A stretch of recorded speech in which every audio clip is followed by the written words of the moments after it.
Congressman Dennis Kucinich has been an outspoken critic of the war in Afghanistan for years now. And now he's going so far as to introduce a privileged resolution to try to end the war as soon as possible. He joins me today to discuss. Congressman, thank you so much for speaking with me. So you obviously don't agree with Barack Obama's decision to escalate the war in Afghanistan, to send more troops over there, even with that withdrawal date of July 2011. But you're not just getting angry about it. You're actually doing something about it. I want you to tell us about this privileged resolution. What is it all about? The United States Constitution provides that Congress, under Article 1, Section 8 of the U.S. Constitution, has the authority to make war and to commit to keep troops in a war.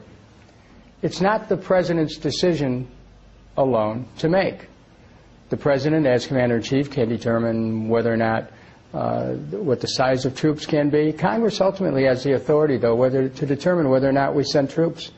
And I'm trying to reclaim the constitutional responsibility of Congress, which, under our Constitution, is a co-equal branch of government. Many people don't know that. Well, you're actually one of the people to point out, look, let's look at the Constitution. Congress is the entity that decides whether we go to war, how long we stay there, when we pull out. But when we look at the dialogue and the discourse, it's really shaped around Barack Obama, his generals, his advisors. It doesn't seem like Congress is in the picture at all. So why is that? And again, what are you doing to try to change that? Well, it's not appropriate for generals to be making decisions on their own about whether the United States goes into battle or not. But at the same time, they're the ones on the ground, right? They actually see what's going on. So shouldn't they have the best judgment in that case?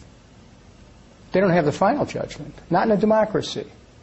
In a democracy, that final judgment has to go to elected officials.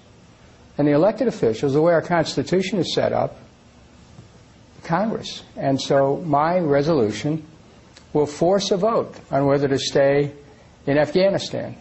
So why do you think Congress is being ignored, and how are the other branches of government, I guess, getting away with it then? We've had a series of presidents who have basically taken the initiative to go to war and haven't really checked with Congress. Richard Nixon prolonged the war in Vietnam. And he did it when many efforts were made by members of Congress to cut off funds, recognizing that that's one power that Congress has. The courts in the United States have held that the ultimate ability of Congress is they can cut off funds. But there's another constitutional issue here, which I've raised, and that is that if you want to expand a war, as the United States is doing in Afghanistan, you have to come to Congress, and the President hasn't done that. The President did give that 18-month deadline, but President Karzai, the President of Afghanistan, said, look, we're going to need assistance from the United States, whether it has to do with security or finances, for another 10 to 15 years. How is the United States going to afford this? Well, I could understand that Mr. Karzai wants the United States to be there, pumping $100 billion year after year after year. Where are they going to continue to get this money? Well, you know, I don't know where he thinks we're going to get the money, because we have over 15 million people unemployed. 10 to 12 million people will lose their homes in the next year. 47 million Americans go to bed hungry every night. 47 million Americans don't have any health care. Millions of Americans have lost their investments, their pensions, their retirement security. We have things to take care of here at home, and we cannot continue to spend money on these foreign adventures. Well, you also posed this question, are we in Afghanistan to fight or fund the Taliban? What do you mean by that question, and have you gotten an answer? Of course. What's happened is this. U.S. contractors are paying the Taliban to ensure safe shipment of goods to U.S. soldiers, who then use those supplies to fight the Taliban. Now, the question is, since we have a strategy of paying off the opposition, when the money runs out, they're still the opposition. You can't buy friends. Everyone knows this. You don't have to be a general. You don't have to be a politician. Everyone knows you cannot buy friends.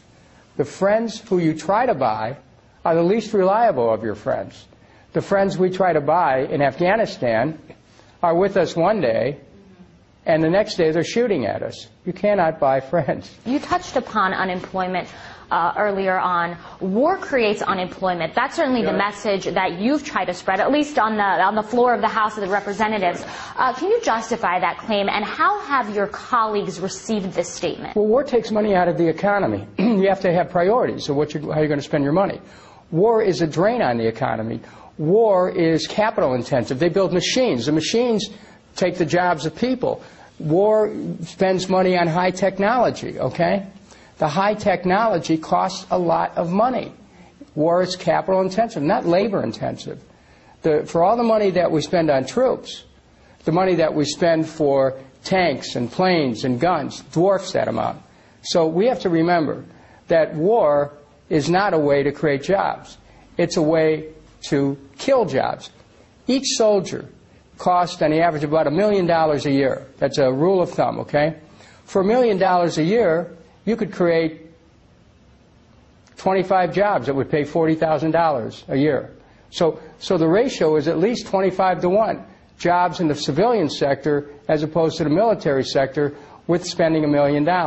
But here's the thing that I think that people don't realize is that the current plans to make the extension of unemployment benefits is actually contingent on this war spending bill. So we're talking about $130 billion for the war. So if you don't pay for this bill as a member of Congress, then people can say, oh, you don't want to extend unemployment benefits, right? So what our leadership has done is they recognize we have 15 million people out of work, and their benefits have been exhausted. They need the money, okay? But what they're doing is they're taking that bill for unemployment benefits and they're putting it into a bill to fund the war. Which has nothing, one doesn't have anything to do with No, not at all. What they're telling the American people is this.